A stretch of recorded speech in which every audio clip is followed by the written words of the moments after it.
আসসালামু আলাইকুম। সংবাদে আপনাদের সবাইকে স্বাগত জানাচ্ছি। আমি ফিরোজ তোহা। শুরুতেই সংবাদ শিরোনাম। বাংলাদেশের সর্বশেষ গুরুত্বপূর্ণ আপডেট সংবাদে আপনাকে স্বাগত। শুরুতেই সংবাদ শিরোনাম, পরে বিস্তারিত। শুরুতেই জানিয়ে দিব, প্রধান উপদেষ্টার প্রতি পূর্ণ সমর্থন জানালেন জাতিসংঘের মহাসচিব। জাতিসংঘের মহাসচিব অ্যান্টোনিও গুতেরেস বৃহস্পতিবার প্রধান উপদেষ্টা অধ্যাপক ডক্টর মোহাম্মদ ইউনূস এবং অন্তর্বর্তীকালীন সরকারের প্রতি পূর্ণ সমর্থন প্রকাশ করেছেন। জাতিসংঘ বাংলাদেশের সংস্কারে সহায়তা করতে প্রস্তুত। নিউ ইয়র্কে স্থানীয় সময় বৃহস্পতিবার অর্থাৎ আজ শুক্রবার জাতিসংঘ সদর দপ্তরে প্রধান উপদেষ্টার সাথে বৈঠকে জাতিসংঘের মহাসচিব এই সমর্থন ব্যক্ত করেন। এবারে জানাবো, সোমবার বিক্ষোভ সমাবেশ ডেকেছে হেফাজত। হজরত মোহাম্মদ সাল্লাল্লাহু আলাইহি ওয়াসাল্লামকে নিয়ে কটূক্তির প্রতিবাদ এবং দায়ীদের দ্রুত গ্রেপ্তারের দাবিতে আগামী সোমবার ৩০শে সেপ্টেম্বর রাজধানীতে বিক্ষোভ মিছিল ও সমাবেশের ডাক দিয়েছে হেফাজতে ইসলাম বাংলাদেশ ঢাকা মহানগর শাখা। এদিন বিকাল ৩টায় বাইতুল মোকাররমের উত্তর গেটে এই কর্মসূচি অনুষ্ঠিত হবে। এতে প্রধান অতিথি হিসেবে থাকবেন হেফাজতের মহাসচিব আল্লামা সাজিদুর রহমান। জানিয়ে দিব, আওয়ামী লীগ আগামী নির্বাচনে অংশ নেবে বললেন হানিফ। আওয়ামী লীগ বর্তমান পরিস্থিতি থেকে ঘুরে দাঁড়াবে এবং আগামী জাতীয় সংসদ নির্বাচনে অংশ নেবে বলে জানিয়েছে দলটির যুগ্ম সাধারণ সম্পাদক মাহবুবুল আলম হানিফ। তিনি বলেছেন, আওয়ামী লীগকে বাইরে রেখে বাংলাদেশে অতীতে কোনো নির্বাচন হয়নি, ভবিষ্যতেও হওয়ার সম্ভাবনা নেই। আওয়ামী লীগকে বাদ দিয়ে বাংলাদেশে কোনো নির্বাচন ভবিষ্যতে যেহেতু হয়নি, এবারও হবে না। এদিকে অগ্রণী ব্যাংকে গ্রাহকদের কোটি টাকা আত্মসাৎ, রসিদ দিলেও হিসাবে টাকা জমা দিতেন না ক্যাশিয়ার। জানিয়ে দিব, থানায় পড়ছে নথি, আলামত, মামলার ভাগ্য অনিশ্চিত। ৩ দিন ধরে জ্বলছে আগুন, মানুষ 2 দিন ধইরা পইরা ছিল পুরা মানুষ। গত 5 আগস্ট সরকার পতন হলেও ঢাকা মহানগর পুলিশ যাত্রাবাড়ি থানায় অগ্নিসংযোগের পর সেখানে সংরক্ষিত নথি এবং আলামতের বিষয় এসব কথা বলছিলেন থানার বর্তমান ওসি ফারুক আহমেদ। শেখ হাসিনা পালিয়ে যাওয়ার পর বিক্ষুব্ধ জনতা থানায় আগুন লাগিয়ে দেয়। এতে করে বিগত পুরাতন যে মামলার নথিগুলো রয়েছে সেগুলো পুড়ে গেছে। সেই মামলার ভাগ্যগুলো এখনো অনিশ্চিত। সে মামলাগুলোর সম্পর্কে কি হবে না হবে এখনো কোনো সিদ্ধান্তে আসতে পারেনি প্রশাসন। এবং সর্বশেষ জানিয়ে দিব, আবহাওয়া নিয়ে দুঃসংবাদ দিল আবহাওয়া অফিস। কয়েকদিন ব্যবসা গরমের পর দেশের অধিকাংশ জায়গায় টানা বৃষ্টিতে জনজীবনে মিলেছে স্বস্তি। আবহাওয়া অধিদপ্তর জানায়, আরও 1 সপ্তাহ বৃষ্টির পূর্বাভাস থাকলেও আগামী 3 দিন বাড়তে পারে তাপমাত্রা। বৃহস্পতিবার 26শে সেপ্টেম্বর সন্ধ্যায় সর্বশেষ 72 ঘন্টার আবহাওয়া পূর্বাভাসে সব তথ্য জানানো হয়েছে। প্রিয় দর্শক, এতক্ষণ শুনছিলেন সংবাদ শিরোনাম, এবারে বিস্তারিত। তবে তার আগে বন্ধুরা, অনুরোধ থাকবে সংবাদটিতে একটি লাইক দিন। এই চ্যানেলে আপনি নতুন হয়ে থাকলে আমাদের সংবাদটি দেখতে দেখতে চ্যানেলটি সাবস্ক্রাইব করে রাখুন। কমেন্ট করে আপনার মূল্যবান মতামত জানিয়ে দিন বন্ধুরা, আপনি বিশ্বের কোন দেশ থেকে বা বাংলাদেশের কোন স্থান থেকে আমাদের সংবাদটি দেখছেন এবং শুনছেন। এবারে বিস্তারিত।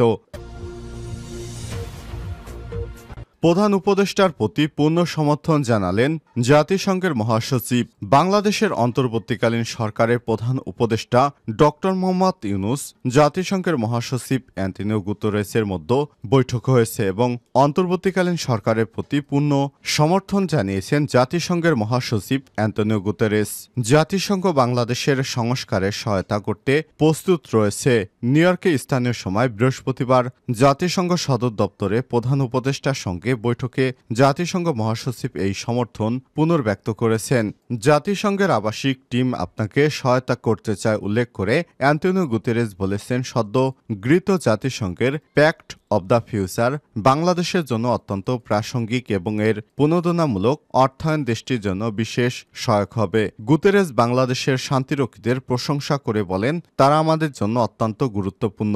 প্রধান উপদেষ্টা জুলাই আগস্ট মাসে ছাত্র জনতার গণ আন্দোলনের কথা উল্লেখ করে বলেন, এই আন্দোলন শেখ হাসিনার নির্মম স্বৈরাচারের অবসান ঘটায়। এ সময় তিনি বলেন, আমি এখানে উপস্থিত হতে পেরেছি কারণ তরুণরা নতুন বাংলাদেশের জন্য তাদের জীবন উৎসর্গ উৎসর্গ করেছে। বৈঠকে জলবায়ু পরিবর্তন এবং বাংলাদেশের 17 কোটি মানুষের উপর এর প্রভাব, রোহিঙ্গা সংকট এবং জুলাই আগস্টের গণঅভ্যুত্থানের সময় সংগঠিত নৃশংসতা তদন্তে জাতিসংঘের নেতৃত্বাধীন অনুসন্ধান মিশনের বিষয়ে আলোচনা করা হয়। সোমবার বিক্ষোভ সমাবেশ ডেকেছে হেফাজত। হজরত মোহাম্মদ সাল্লাল্লাহু আলাইহি নিয়ে কটূক্তির প্রতিবাদ এবং দায়ীদের দ্রুত গ্রেপ্তারের দাবিতে আগামী সোমবার 30শে সেপ্টেম্বর রাজধানীতে বিক্ষোভ মিছিল ও সমাবেশের ডাক দিয়েছে হেফাজতে ইসলাম বাংলাদেশের ঢাকা মহানগর শাখা। এদিন বিকাল 3টায় বাইতুল মোকাররমের উত্তর গেটে এই কর্মসূচি অনুষ্ঠিত হবে। এতে প্রধান অতিথি হিসেবে থাকবেন হেফাজতের মহাসচিব আল্লামা শায়েখ সাজিদুর রহমান। বৃহস্পতিবার 26শে সেপ্টেম্বর এক বিবৃতিতে এই কর্মসূচি ঘোষণা করেন হেফাজতে ইসলাম বাংলাদেশের ঢাকা মহানগর সভাপতি মাওলানা জুনায়েদ আল হাবিব এবং সেক্রেটারি মাওলানা মামুনুল হক। এতে আরও বলা হয়, ভারতের মহারাষ্ট্রের হিন্দু পুরোহিত রামগিরি মহারাজ কর্তৃক রাসূলুল্লাহ সাল্লাল্লাহু আলাইহি ওয়াসাল্লামের নামে জঘন্য কটূক্তি এবং বিজেপি সাংসদ নীতেশ নারায়ণ রানে কর্তৃক তার সমর্থন করায় এই ঘটনায় বিশ্বের সর্বস্তরের ধর্মপ্রাণ নবীপ্রেমিক মুসলমানদের অন্তরে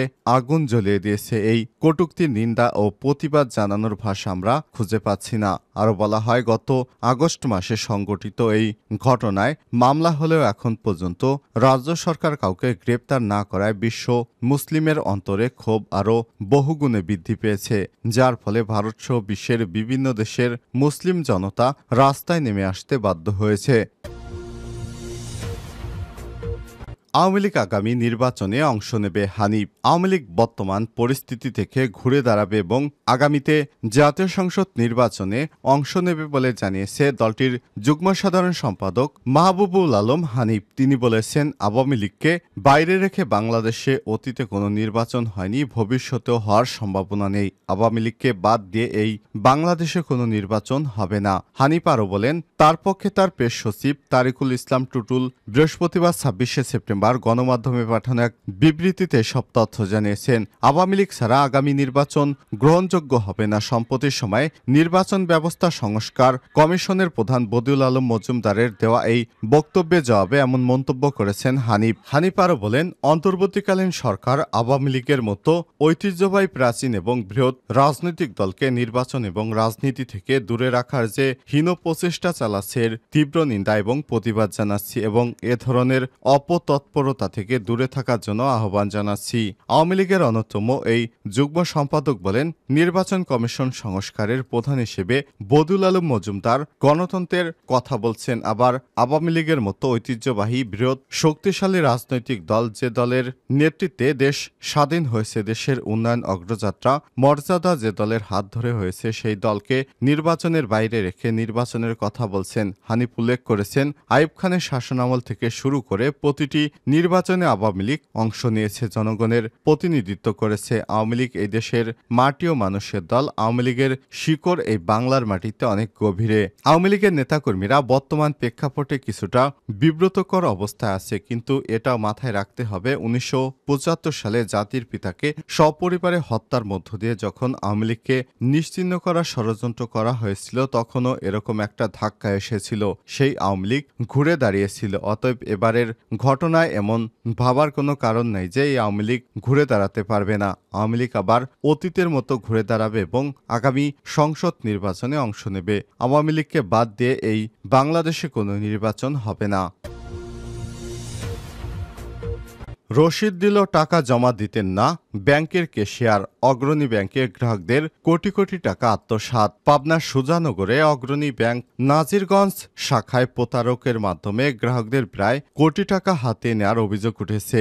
এই ঘটনায় ব্যাংকের ক্যাশ কর্মকর্তাকে জোনাল কার্যালয়ে ক্লোজড এবং ম্যানেজার সহ 2 কর্মকর্তাকে প্রত্যাহার করে অন্য শাখায় বদলি করা হয়েছে। অগ্রণী ব্যাংক পাবনা জোনাল অফিসের উপব্যবস্থাপক এইচ এম জগরুল পাশা বলেছেন, প্রাথমিক তদন্তে জালিয়াতির ঘটনা ঘটনার সত্যতা পাওয়া গেছে। সংশ্লিষ্টদের বিরুদ্ধে তাৎক্ষণিকভাবে কিছু ব্যবস্থা গ্রহণ করা হয়েছে। তদন্ত শেষে কঠোর ব্যবস্থা নেওয়া হবে।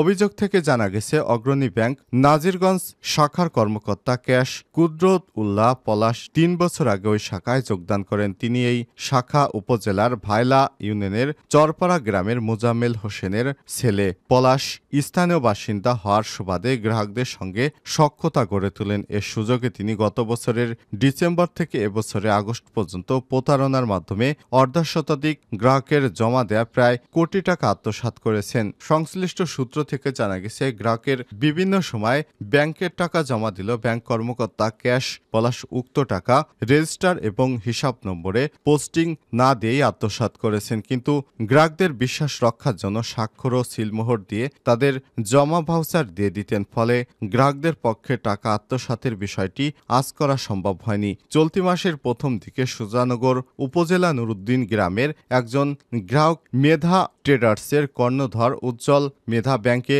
ক্যাশ কাউন্টারে গিয়ে পলাশের কাছে ৯,৬৪,০০০ টাকা জমা দেন। পলাশ যথানিয়মে টাকা জমা দিয়ে ভাউচারও নেন। কয়েকদিন পর ওই গ্রাহক কিছু টাকা উত্তোলন করার জন্য ব্যাংকে চেক জমা দিলে সংশ্লিষ্ট ব্যাংক কর্মকর্তা জানান, ব্যাংকে তার কোনো টাকা জমা নেই। পরে ব্যাংকে গিয়ে জমা ভাউচার দেখালে প্রতারণার বিষয়টি জানাজানি হয়। এরপর টাকা জমা দেওয়ার ভাউচার নিয়ে হাজির হতে থাকে অর্ধশতাধিক গ্রাহক। প্রাথমিকভাবে ৬০ জন গ্রাহক প্রায় কোটি টাকা আত্মসাৎ করার ঘটনা ধরা পড়ে। গ্রাহকেরা জানিয়েছে এই সংখ্যা আরও বেশি হতে পারে। এদিকে ভুক্তভোগী গ্রাহকদের চাপে বৃহস্পতিবার পর্যন্ত গ্রাহকদের ৭৪ লাখ টাকা ফেরত দেওয়া হয়েছে। ম্যানেজার কামরুজ্জামান দাবি করেছেন, ক্যাশ কর্মকর্তা পলাশ একাই এই ঘটনার জন্য দায়ী। তবে গ্রাহকদের অভিযোগ করে এই দুর্নীতি এবং প্রতারণার সঙ্গে কর্মকর্তারাও দুইজনই জড়িত বলে দুইজনই দায়ী।